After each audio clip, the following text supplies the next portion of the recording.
10월 3일 주일 저녁 예배 드리도록 하겠습니다.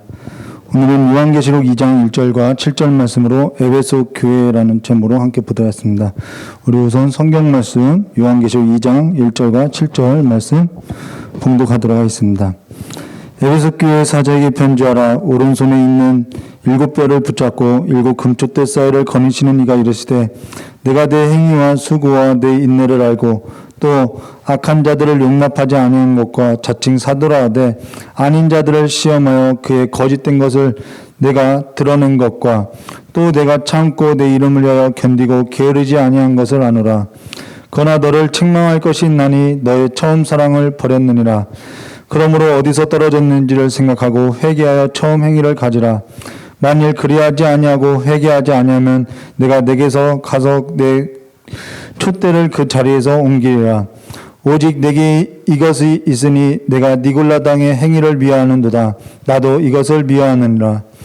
귀 있는 자는 성령이 교회들에게 하시는 말씀을 들을지어다. 이기는 그에게는 내가 하나님의 낙원에 있는 생명나무의 열매를 주어 먹게 하리라.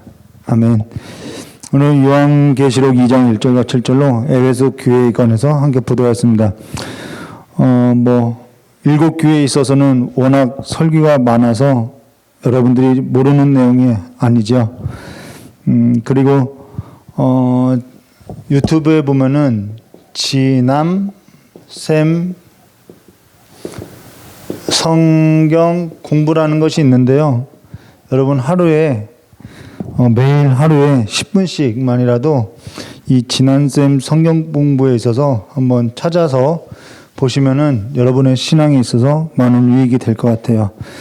그러면 오늘 7교회 중 첫 번째 에베소 교회에 있어서 함께 나눌 것인데요. 에베소 교회 하면 가장 먼저 떠오르는 것이 뭐냐? 다른 건 몰라도 우리 4절에 나눴던 그러나 너를 책망할 것이 있나니 너의 처음 사랑을 버렸느니라 라고 했던 처음 사랑을 버렸느니라 라고 한 것이 떠오르게 된다는 것입니다. 그러면 에베소 교회에 있어서 보기 전에 그러면 어째서 7교회에 있어서 에베소, 서머나, 버가모, 두아디라, 사데, 빌라델비아, 라오디아게아 교회일까요? 그것은 지리적인 특징으로서 여기 기록된 7교회에 있어서 도로가 잘 닦아져 있었던 것으로서 교통로가 아주 잘 이루어졌다는 것입니다. 가령 서울, 대전, 대구, 부산처럼 경부 고속도로와 연결되어 있듯이 교통로가 아주 잘 이루어지듯이 에베소, 서머나, 버가모, 두아디라, 사데, 빌라델비아, 라오디아게 이 순서는 지리적인 이러한 특징이 있다는 것이죠. 그리고 에베소 교회는요, 아시아에서 가장 큰 도시로 사도 바울이 2차 전도여행 때 일찍이 서원했던 곳으로서 갱그리아에서 머리를 깎고 나서 에베소에서 하나님의 뜻을 전하기도 했었다는 것입니다. 그리고 성경 말씀 사도행전 18장 18절과 23절의 말씀해 보시면요, 바울은 더 여러 날에 머물다가 형제들과 작별하고 배 타고 수리아로 떠날새 브리스길라와 아굴라도 함께 하더라. 바울이 일찍이 서원이 있었으므로 갱그리아에서 머리를 깎았더라. 에베소에 와서 그들을 거기 머물게 하고 자기는 회당에 들어가서 유대인들과 변론하니 여러 사람들이 더 오래 있기를 청하되 허락하지 아니하고 작별하여 이르되 만일 하나님의 뜻이면 너에게 돌아오리라 하고 배를 타고 에베소를 떠나 가이사라에 상륙하여 올라가 교회 안부를 물은 후에 안디옥으로 내려가서 얼마 있다가 떠나 갈라디아와 부르기아의 땅을 차례로 다니며 모든 제자를 굳건하게 하니라 라고 말하고 있다는 것이죠. 그리고 에베소 교회에서 작별했지만은 제3차 전도여행 때 에베소를 다시 방문해서 3년간 사역을 하게 됐다는 것입니다. 사실 한 지역에서 3년간 사역을 한다는 것은 당시로서는 쉽지 않은 일이라는 것입니다. 그리고 에베소 하면 떠오르는 것이 뭐냐면은 아데미 신전이 있죠. 아데미 신전. 두란노 서원도 있고요. 아르테미스 신전이 에베소에 있다라는 것입니다. 아데미 신전이라고 하죠. 아데미 신전이 있었다라는 것은 에베소가 이방 종교의 중심지이며 또 이방의 문화와 이방의 철학과 이방의 이념이 지배하고 있었다라는 것입니다. 그리고 여기는 항구 도시이며 상업 도시로 교통이 잘 이루어진 큰 도시로서 여러 민족이 섞여 살아 있었고 부와 권력이 혼합되어 있었다는 것이죠. 그리고 당시에는 로마 황제 숭배와 함께 신전을 유치하는 것이 이루어졌고 신전이 유치된 곳에는 로마로부터 막대한 지원이 이루어졌다는 것입니다. 우리도 올림픽 같은 경기가 어디가 유치되면은 거기에 따른 부가적인 수입이 생긴다는 것이죠. 자, 그로 인해서 이 에베소 지역은 경제적으로 이익이 많이 있었다라는 것이죠. 근데 신전을 중심으로 부와 권력을 얻고자 또 더러운 일들이 자행되었는데 사실 지금 보니까 더러운 일이죠. 이들은 그러한 음행한 일이 당시에는 더러운 일로서 죄로서 인식되지 않고 지배적이었다라는 것입니다. 그냥 하나의 행사였음을 말해주고 있다는 것이죠. 이것을 사회 악이라고 이야기하죠. 그러면은 계시록 2장 1절 말씀 보시면은 에베소 교회 사자에게 편지하라. 오른손에 있는 7뼈를 붙잡고 7 금촛대 사이를 거니시는 이가 이르시되 라고 여기 오른손에 있는 7뼈를 붙잡고 란 것은 오른손은 전능자라는 것이죠. 전능의 손이지요. 그가 전능자라는 것입니다. 그가 7 금촛대를 거니시는 자라는 것입니다. 여기 거닐다라는 것은 그가 7 금촛대 곧 7 교회에 있어서 주가 되신 분으로서 그가 경영하시고 그가 통치하시고 그가 이끄신다라는 거예요. 그가 시작한 일에 있어서 그가 경영하시고 통치하시고 이루신다는 것으로 그가 전능자라는 것이죠. 사람은 시작한 일을 끝을 내지 못하죠. 또 시작하기도 어렵고요. 근데 그는 전능자라는 것입니다. 야곱을 붙드신 전능자라는 거예요. 그가 에베소 교회 사자에게 편지하라 하면서 그가 에베소 교회에 이르신 것이 뭐냐면은 2절과 3절에요. 내가 내 행위와 수고와 내 인내를 알고 또 악한 자들을 용납하지 아니한 것과 자칭 사도라 하되 아닌 자들을 시험하여 그의 거짓된 것을 내게 드러낸 것과 또 내가 참고 내 이름을 위하여 견디고 게으르지 아니한 것을 아노라라고 밝은 면을 이야기하고 있다는 것입니다. 그러나 밝은 면이 있는가 하면은 반면에 어두운 면이 있죠. 그 어두운 면이 있어서 4절과 5절에요. 그러나 너를 책망할 것이 있나니 너의 처음 사랑을 버렸느니라. 그러므로 어디서 떨어졌는지 생각하고 회개하여 처음 행위를 가지라. 만일 그리하지 아니하고 회개하지 아니하면 내가 내게 가서 내 촛대를 그 자리에서 옮기라. 라고 에베소 교회의 어두운 면이 뭐냐면은 처음 사랑을 버렸다라는 것입니다.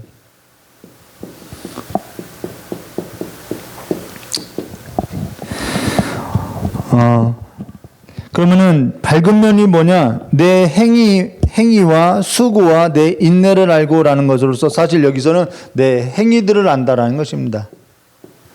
그 행위들이 뭐냐면은 수고와 인내로서 인내했다라는 것은 지속했다라는 거예요. 뭐 한 번 하고 두 번 하고 끝낸 것이 아니라 계속해서 지속해 왔다라는 것입니다. 에베소 교회는요, 사도 바울이 전도여행을 시작하여 다음에는 디모데가 맡았고요. 그 다음은 사도 요한이 맡았다라는 것입니다. 그때로부터 한 40년 동안 에베소 교회는 어떠한 일에 있어서 수고를 아끼지 아니하고 정말 열심을 냈음을 말해주겠다는 것이죠. 그것이 어떠한 일이냐면은 진리에 있어서 게을르지 않았다라는 것입니다. 그들에게 있어서 내 행위와 수고와 인내에 있어서 구체적인 삶이 뭐냐면은요, 내가 참고 내 이름을 위하여 견디고 게으르지 아니한 것을 아노라라고 이야기하고 있듯이 그들은 주를 위해서 주의 이름을 위해서 견디고 게으르지 아니하였고 수고를 아끼지 아니하였고 잠깐 했던 것이 아니라 지속적으로 사도 바울이 전도여행을 시작하여서 사도 요한이 이 에베소 교회를 맡을 때까지 40년의 시간이라는 그 긴 시간을 지속적으로 해왔다라는 것입니다. 그들은 진리에 있어서 게으르지 않았다라는 거예요. 그러면서 악한 자들을 용납하지 아니한 것과 자칭 사도라 하되 아닌 자들을 시험하여 그의 거짓된 것을 내가 드러낸 것과 라고 한 것처럼 주께서는 칭찬하고 있다라는 것입니다. 그러하다면은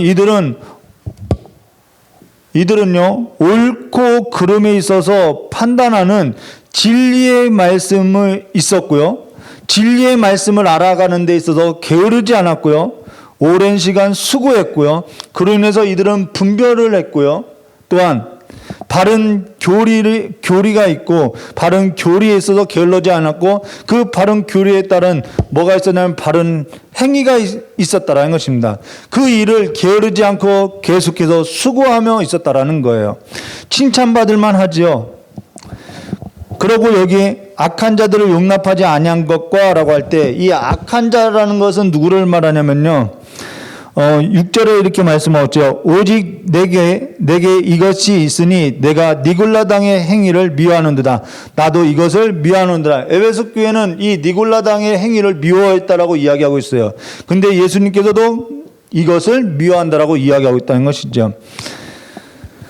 니골라당이라는 것은 말 그대로 당을 지었다라는 것이죠.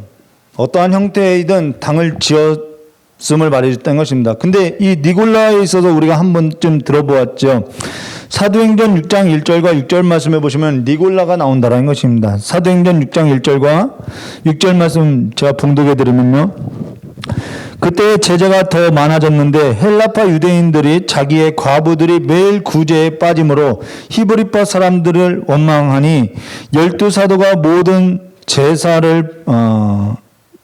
제자를 불러 이르되 우리가 하나님의 말씀을 제쳐놓고 접대를 일삼는 것이 마땅하지 아니하니 형제들아 너희 가운데서 성령과 지혜와 충만하여 칭찬받는 사람 7을 택하라. 우리가 이 일을 그들에게 맡기고 우리는 오로지 기도하는 일과 말씀 사역에 힘쓰리라 하니 온 무리가 이 말을 기뻐하여 믿음과 성령이 충만한 사람 스데반과 또 빌립과 고로와 니가노르와 디몬과 바메나와 유대교 우리는 7집 싸면 스데반밖에 몰라가지고요. 그 외의 사람들은 잘 모르죠. 그래서 발음하기도 어려운 것 같아요. 유대교에 입교했던 안디옥 사람 니골라를 택하여 사도들 앞에 세우니 사람들이 기도하고 그들에게 안수하니라. 여기 니골라가 나온다는 것입니다. 그는 7집사 중에 한 사람인데요. 유대교에서 입교했던 안디옥 사람이라는 것입니다. 유대교에 입교했던 안디옥 사람이라는 것이죠. 자, 근데요. 그의 이름의 뜻이 뭐냐면요. 백성의 마음을 사로잡다. 백성의 마음을 점령하다. 백성을 점령하다라는 뜻이라는 거예요. 근데 사도 바울이 에베소 교회에서 떠나올 때 에베소 교회에게 뭐라고 부탁했냐면요. 뭐라고 이야기했냐면요.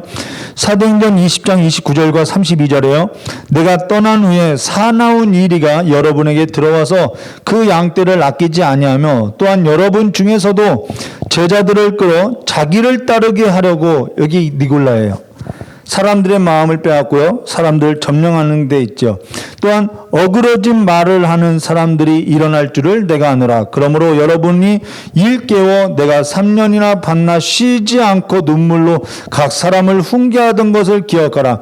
지금 내가 여러분을 주와 및 그의 은혜의 말씀에 부탁하노니 그의 그 말씀이 여러분을 능히 든든히 세우사 거룩하게 하심을 입은 모든 자 가운데서 기업이 있게 하시라라고 사나운 일이가 올 거라고 이미 말하고 있다는 것입니다. 근데 그들이 이 사도 바울의 부탁을 듣고 정말 진리의 말씀에 있어서 게을르지 않았다라는 것이죠. 30절에요. 또 여러분 중에 제자들을 끌어 자기를 따르게 하려고 어그러진 말을 하는 사람들이 일어난 줄 아노라라고 말하고 있다는 것이죠. 니골라라는 것이 뭐냐면은 백성을 점령한다라는 거예요. 근데 에베소 교회는 사도 바울이요 당부한 대로 진리의 말씀에 있어서 정말 게으르지 않았다라는 것입니다. 그러면은 백성들을 점령했던 까닭이 어디 있냐? 사람들의 마음을 사로잡았던 이유가 어디 있느냐? 당시에는 담임 제도가 아니라 순회 제도로서 순회 교사들이 있었다라는 것입니다. 그들은 사람들이 많이 모이면 모일수록 수입이 생겼다라는 거예요. 그로 인해서 복음에 있어서요. 뭔가를 섞기 시작했다라는 거예요. 뭐 재미를 섞고요. 오늘날에도 그런 설교가 있죠. 복음이 아닌데 복음에 있어서 자꾸 뭔가를 섞는 거예요. 혼합하는 것이죠. 철학을 섞고 이념을 섞고 도덕과 윤리를 섞는다라는 것입니다. 이게 니골라라는 거예요. 복음에다 자꾸 뭔가 섞어서 사람들의 마음을 현혹시켜서 자기의 이익을 챙긴다라는 것입니다. 이것이 이단이 하는 행위인지요. 그 일에 있어서 에베소 교회 성도는 바른 교리와 바른 행위를 가지고 지속적으로 분별하며 진리에 있어서 거짓된 것을 드러냈다라는 것입니다.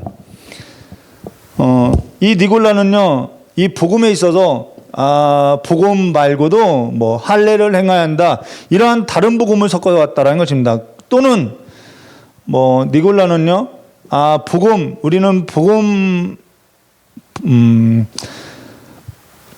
우리는 믿음으로 구원을 받았으니까 아무렇게나 살아도 된다, 이러한 율법을 폐기하는 폐기론자와 같은 양태로도 나타날 수 있다는 것입니다. 근데요, 니골라당이란 바른 교리가 아니라, 바른 행위가 아니라 주님께서도 나도 이것을 미워한다라고 이야기했다는 것입니다. 그러면은 에베소 교회에 있어서 어두운 면이 뭐냐? 4절 말씀에요. 그러나 너를 책망할 것이 있나니 너의 처음 사랑을 버렸느니라 라고 이야기했죠. 이게 무슨 말일까 하면요, 그들은 주의 이름을 위해서 반나 쉬지 않고 진리에 있어서 알고자 하였고 게을르지 않았고 정말 열심이었다라는 거예요. 그들의 행위가 정말 진리에 있어서 게을르지 않았다라는 거예요. 근데 처음 사랑을 버렸다? 열심히 있는데, 진리를 알아가고자 하는 열심히 있는데 처음 사랑을 버렸다? 과연 있을 수 있을까요? 있을 수 있다라는 것입니다. 설교를 하는데 사랑이 없을 수 있죠. 일이 될 수 있죠. 열심히 있는데 사랑이 없을 수 있죠. 충분히 그럴 수 있다라는 거예요. 사랑 없이도 열심히 있고요. 사랑 없이도 방언과 예언과 구제와 선교, 얼마든지 봉사와 헌신을 할 수 있다라는 거예요. 고린도전서 13장 1절과 3절 말씀 볼까요? 내가 사람의 방언과 천사의 말을 할지라도 사랑이 없으면 소리나는 구리와 울리는 꽹과리가 되고, 내가 예언하는 능력이 있어 모든 비밀과 모든 지식을 알고 또 산을 옮길 만한 믿음이 있을지라도 사랑이 없으면 내가 아무것도 아니요, 내가 내게 있는 모든 것으로 구제를 하고 또 내 몸을 불사르는데 내줄지라도 사랑이 없으면 내게 아무 유익이 없느니라 라고. 내 몸을 불사르는 데 있어서 내줄지라도 사랑이 없으면은 내줄 수 있다라는 거 이야기하죠. 사랑 없이도 된다라는 거예요. 내가 아무 유익이 없느니라 라고 말하고 있다는 것입니다. 그러면 어째서 이러한 일이 있을 수 있냐? 우리가 구제하는 목적이 뭔지, 선교하는 목적이 뭔지, 진리의 말씀을 알아가고 전해야 하는 목적이 뭔지, 내가 진리의 말씀을 알아가는 그 일에 있어서 잊어버리고 그 일이 자기 애가 되고요. 애기들 말하는 것이 아니라 이 사랑의 자죠. 자기 의가 되고요. 자기 자랑이 되어서요. 얼마든지 그것이요, 처음 사랑 없이 행할 수 있다라는 것입니다. 그 일로 인해서 우리가 얼마든지 니골라와 같이 살아갈 수 있다라는 거예요. 그러면서 자기도 모르게 자기 열심이 자기 의가 되고 자기 자랑이 되고 자기 신앙이 되고 자기 일이 되어서 자기 율법화가 된다라는 것입니다. 자기 율법화가 된다라는 거예요. 그래서 니골라당이라는 것은 반대로 율법을 폐기하는 자가 되었든지, 아니면은 하나님의 복음 플러스 뭐 할례를, 전에 이 사람이 유대교였으니까 할례를 행해야 한다, 어떠한 사람들이 듣기 좋아하는 말을 이렇게 섞어서 복음을 전했음을 우리가 알 수 있다라는 것입니다. 진리의 말씀의 목적이 뭐냐면요, 사랑에 있다라는 것입니다. 근데 그 사랑을 잃어버리고 사랑 없이 자기 열심으로써 이야기하고 있다는 것입니다. 그래서 처음 사랑에서 떠날 수 있다는 것입니다. 그러면서 회복해야 할 것이 뭐냐면은, 우리가 회복하기 위해서 5절에 이렇게 말하고 있죠. 그러므로 어디서 떨어졌는지 생각하고 회개하여 처음 행위를 가지라라고 명령하고 있다는 것입니다. 회개하라라는 것은 즉시 돌이키라는 거예요. 무엇을 즉시 돌이키냐? 처음 행위로 곧 처음 사랑을 말하고 있다는 것입니다. 그러면요, 우리 7절 말씀 보도록 하겠습니다. 귀 있는 자는 성령이 귀에게 하시는 말씀을 들을지어다. 이기는 그에게 내가 하나님의 낙원에 있는 뭘 준대요? 생명나무의 열매를 주어 먹게 하리라 라고 이야기했죠. 여기 이기는 그에게 라는 것은 무슨 말이면 싸워야 할 것을 말해주고 있죠. 근데 이것은 무슨 뜻이냐면요, 관계 회복을 위해서 노력해야 한다라는 거예요. 우리가 관계 회복에 있어서 내가 아무런 노력도 없이 이루어질 줄 알고 있으나요? 아니요. 관계 회복에 있어서는요, 노력을 해야 하고요, 싸워나가야 할 것이 있다라는 것입니다. 부지런해야 하는 것이죠. 사람하고의 관계에 있어서도 서로 노력해야 하는 부분이 있다라는 거예요. 그 일에 있어서 뭐가 필요하냐? 지혜가 필요하다라는 것입니다. 근데 잠언서 3장 18절에 지혜는 그 얻은 자에게 뭐라요? 생명나무나 지혜를 가진 자는 복이 있다라고 말하고 있다는 것입니다.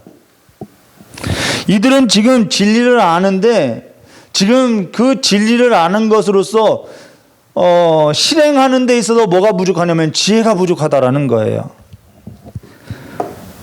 우리에게 지혜라는 것은요, 고린도전서 1장 18절과 24절로 십자가의 도가 멸망하는 자들에게 미련한 것이요 구원을 받은 우리에게는 하나님의 능력이라. 기록된 바 내가 지혜 있는 자들의 지혜를 멸하고 총명한 자들의 총명을 폐하리라 하였으니 지혜 있는 자가 어디 있느냐, 선비가 어디 있느냐, 이 세대의 변론가가 어디 있느냐. 하나님께서 이 세상의 지혜를 미련하게 하신 것이 아니냐. 하나님의 지혜에 있어서는 이 세상이 자기 지혜로 하나님을 알지 못함으로 하나님께서 전도에 미련한 것으로 믿는 자들을 구원하시기를 기뻐하셨도다. 유대인들은 표적을 구하고 헬라인은 지혜를 찾으나 우리는 십자가에 못 박힌 그리스도를 전하니 우리에겐 그리스도가 지혜라는 거예요. 유대인에게는 꺼리끼는 것이요 이방인에게는 미련한 것이로되 오직 부르심을 받은 자들에게는 유대인이나 헬라인이나 그리스도는 하나님의 능력이요 하나님의 지혜니라. 오직 진리를 뭐냐? 진리가 지향하는 것이 뭐냐? 사랑이라는 거예요. 그런데 이들은 진리를 아는 데서 게을르지 않았는데 그 진리가 지향하는 사랑을 버렸다라는 것입니다. 오직 진리란 십자가에서 보이신 하나님의 사랑, 곧 하나님의 능력이며 하나님의 지혜라는 것입니다. 오늘 그리스도 예수의 사람으로 진리 안에 감추어진 십자가의 길로 행하는 지혜 있는 자로서 이 생명나무의 열매를 얻은 자로서 그리스도의 사랑이 풍성한 성도로서 교회로서 일어나시기를 주님의 이름으로 축원합니다. 사랑이 식어가는 이때에 사랑을 실천하는 지혜가, 또한 관계를 회복하는 지혜가 여러분의 삶에, 저와 여러분의 삶에 가득 충만하게 되시기를 주님의 이름으로 축원합니다. 자, 기도하도록 하겠습니다. 참 조신하는 아버지,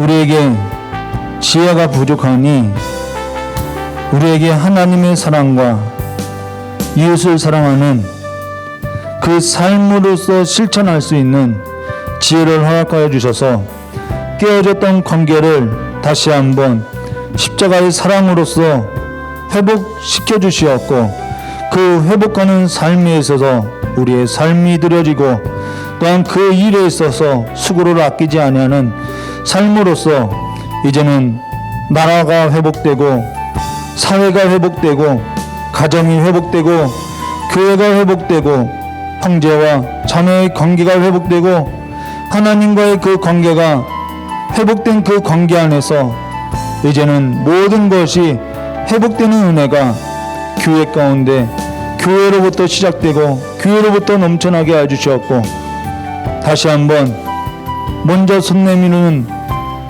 성도의 삶을 한 걸음 한 걸음씩 실천해 나가는, 돌이키고 실천해 나가는 삶이 될 수 있도록 복을 허락하여 주시길 간절히 원하오며 귀하신 예수님의 이름으로 축복하며 기도드리옵나이다. 이것으로 주일 예배, 주일 저녁 예배 말씀과 기도의 시간을 마치도록 하겠습니다.